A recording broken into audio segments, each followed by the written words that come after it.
What's up, y'all? This your boy G the General, coming from the General's Report. We're glad to be joined by Lady Okafor, who's a college player who is also a scholar athlete. I just shocked her, but she's a New Haven resident. We're gonna get to talk to her and learn about her journeys and stuff like that. Hope you guys enjoy it.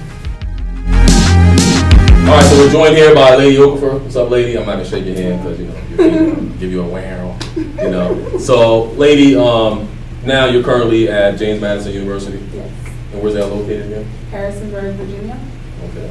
So why would a city slicker like yourself come from New Haven, Connecticut to go down to Virginia to go to school?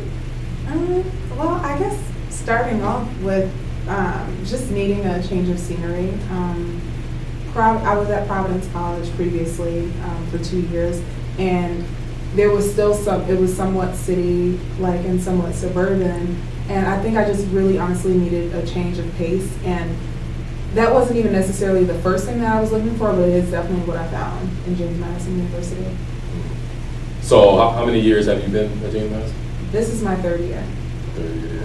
Okay. So what was some of the big adjustments that you had to make just going from the city or Providence or whatever to live down south? Essentially, as far as transportation, I had to figure it out. I mean, I have a car now, but when I first got there, everything is so spaced out, and it's just really hard to get around without your own vehicle. So I had to figure out how to transport myself around without having to, bother my teammates every 5 minutes. Getting around such a large campus, we have 20,000 undergrads, so it's a much bigger campus than Providence, where there were 4,000 of us. And so that was a lot harder, and just kind of getting a feel for how I was going to fit into the system as far as the basketball aspect of it as well. So was there an adjustment to the people, being that maybe you were from up north, and them being down south? Was there like an adjustment, Surprisingly, no, because actually there are a lot of residents from the north that attend James Madison University, so that wasn't much of a difference, and a lot of the people there are really nice, so I didn't really have a hard time adjusting to the people around the campus or the city. So being that you're from New Haven and stuff, what are some of your history of New Haven like? Where did you go to middle school or elementary, high school? I went to Amistad Middle School and Amistad Academy, rather, and I went to Hopkins School for high school. Amistad was a charter school and Hopkins was a private. So going to Hopkins and stuff like that, how were you prepared for Hopkins? Because I'm sure that everybody said they have a high academic, curriculum.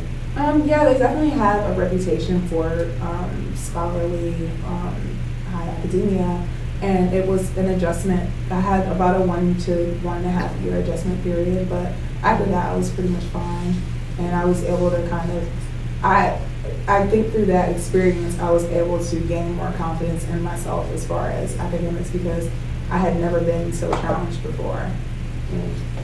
So as you went through those 4 years at Hopkins, do you think that better prepared you to be able to go into those diverse settings being in college? Because when you go to college, it's not going to look like New Haven, your surroundings and stuff like that, right? As far as my community at Hopkins, it's exactly like that. It's a predominantly white school, so going to a James Madison University or going to a Providence College, yes, I was prepared for it culturally and just socially, definitely.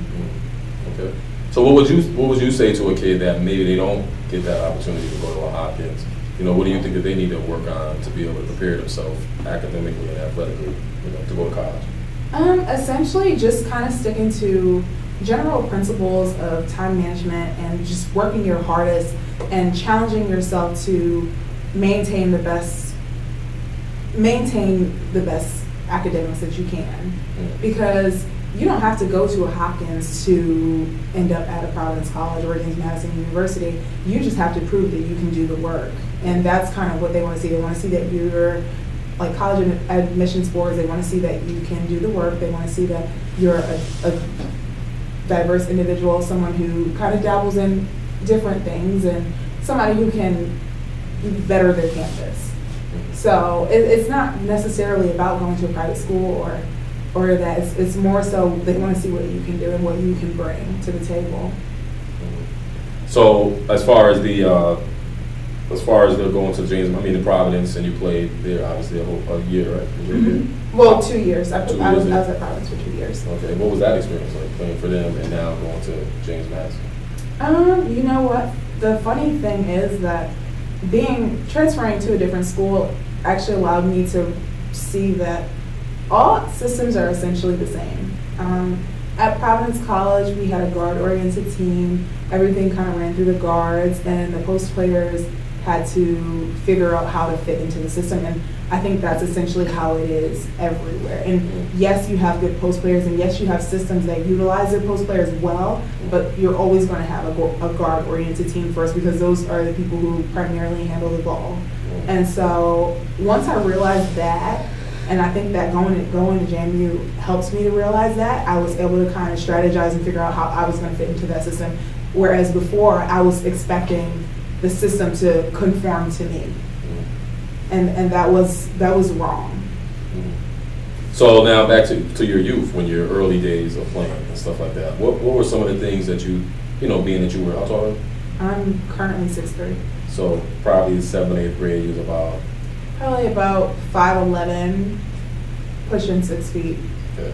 So what were some of the things that you think at that time you needed to work on that probably helped you now?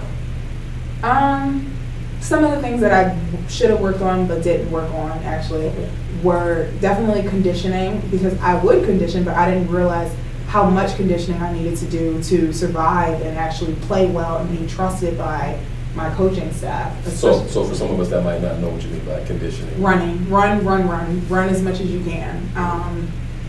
Staying in shape is the baseline. It's the platform. It's everything that you need as far as doing well in athletics, especially collegiate athletics, because once you're in shape, everything gets better.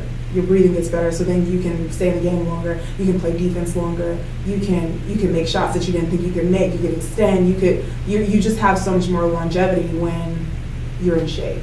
And if I would have known that, or if I would have known that I wasn't running enough, I think that I would have ran more. So in a typical practice, a typical day during a season that you don't have a game, right? So say you had a practice day. What is a typical day for you at JMU without a game?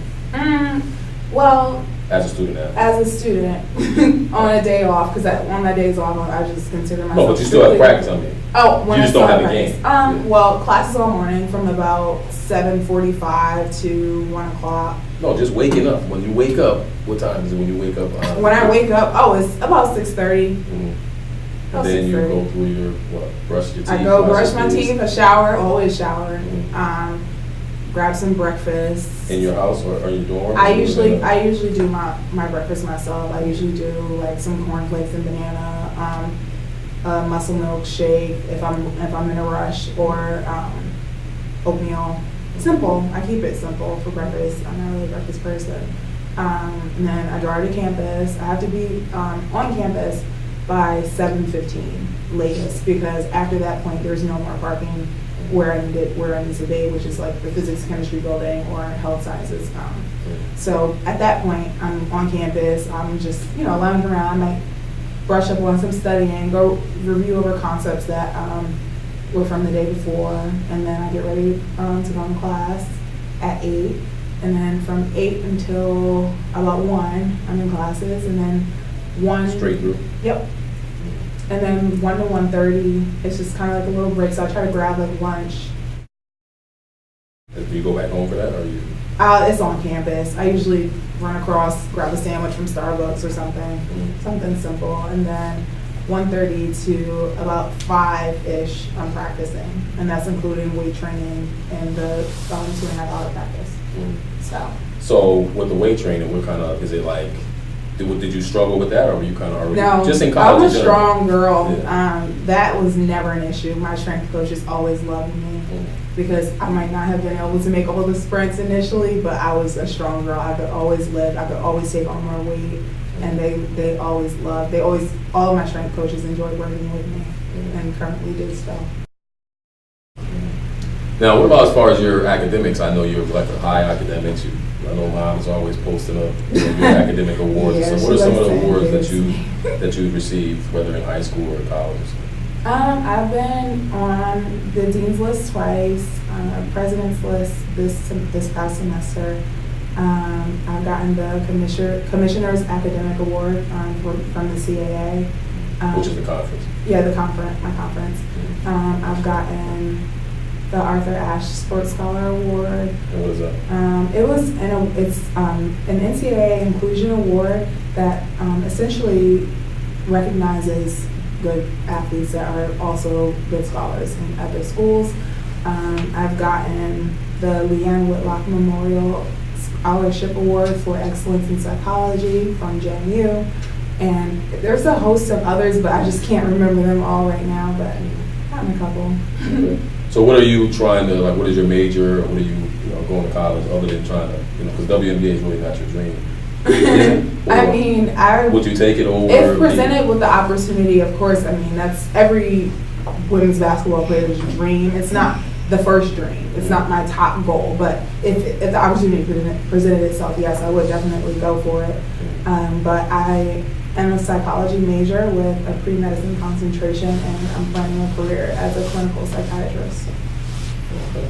So when did you realize that the basketball can get you this far? Because the basketball kind of is paying for everything, right? Is it paying for your academics? Yeah, definitely for my education. I realized that basketball could get me far when I was receiving letters from a host of universities across the United States as a sophomore.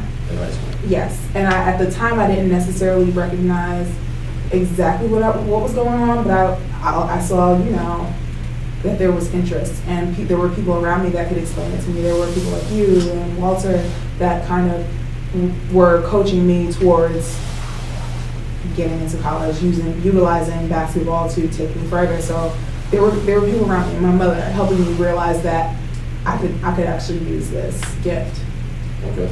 Well, we're gonna bring a few kids up, just to see if you can help them, give us some information and everything. Sure. We can talk to them No about problem. whatever. All right. So we'll be back with Lady Okafor. All right. Thanks.